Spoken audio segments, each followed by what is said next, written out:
Teman-teman sekalian yang dirahmati Allah Subhanahu wa taala, yang semoga selalu dijaga hatinya oleh Allah Subhanahu wa taala agar selalu thiqah billah, agar selalu percaya dan yakin kepada Allah Subhanahu wa taala. Karena kelemahan kita itu berawal saat kita mulai meragukan Allah. Dalam segala dinamika hidup, kita selalu butuh Allah. Kita butuh Allah ketika Allah kasih kita ujian, bahkan tetap kita butuh Allah ketika Allah kasih kita nikmat. Kalau kita butuh Allah saat diuji, agar kesabaran kita terjaga. Karena orang yang tidak ditemani atau dibersamai oleh Allah Subhanahu wa taala ketika dia sedang diuji, maka dia akan mudah untuk berkeluh kesah, bahkan berputus asa. Kebersamaan Allah kepada dia saat dia diuji itu adalah Allah Subhanahu wa taala menghibur hatinya. Allah Subhanahu wa taala menenangkan hatinya. Allah Subhanahu wa taala menghidupkan hatinya dengan nikmat iman.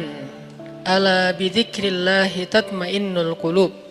Innamal mu'minun idza dzukirallah wajilat qulubuhum.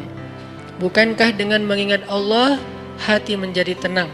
Dan orang yang beriman apabila diingatkan dengan nama Allah, disebut nama Allah, maka hatinya akan bergetar. Ini bentuk Allah membersamai hambanya ketika dia dalam keadaan diuji. Allah menghiburnya dengan kalimat, alam yajidka yatiman fa'awa wa wajadaka dhallan fahada wa wajadaka ailan fa'aghna. Allah menghiburnya dengan kalimat, inna a'tainakal kautsar. Allah menghiburnya dengan kalimat, kalla saya'lamun summa kalla saya'lamun. Allah menghiburnya dengan kalimat, la tahzan innallaha ma'ana. Ini adalah ketika Allah membersamai seorang hamba saat dia dalam keadaan diuji. Allah membersamai hamba juga ketika dia dalam keadaan diberi nikmat. Karena tanpa itu, maka seseorang akan jatuh justru kepada dosa-dosa karena dia mendapatkan banyak kenikmatan hidup. Kalau Allah Subhanahu wa taala tidak menjaga dia saat dia diberi nikmat, maka nikmat itu justru menjadi jalan bagi dia untuk terjerumus kepada banyak dosa. Justru nikmat itulah yang menjadi penghalang bagi dia untuk mengingat Allah. Karena dia sibuk menikmati hidupnya, akhirnya dia terhalang dari mengingat Allah tepat waktu. Sibuk menikmati hidupnya, terhalang dari Allah untuk bangun tengah malam. Karena dia tidurnya larut. Kenapa tidur larut? Karena terlalu banyak yang harus dia nikmati sebelum tidur.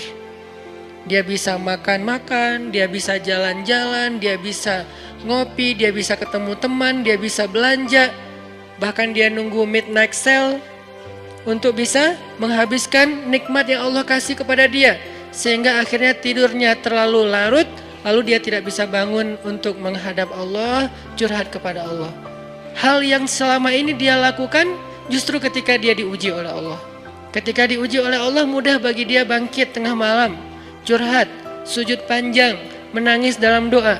Ketika Allah kasih nikmat, curhatnya hilang, malamnya lelap, sampai bahkan subuhnya juga kelewat. Ini kalau Allah enggak membersamai seorang hamba ketika dia diberi nikmat. Sehingga orang yang seperti ini, kalau dalam keadaan seperti ini terus menerus dalam jangka waktu yang lama, nanti dia akan terjebak di dalam istidraj.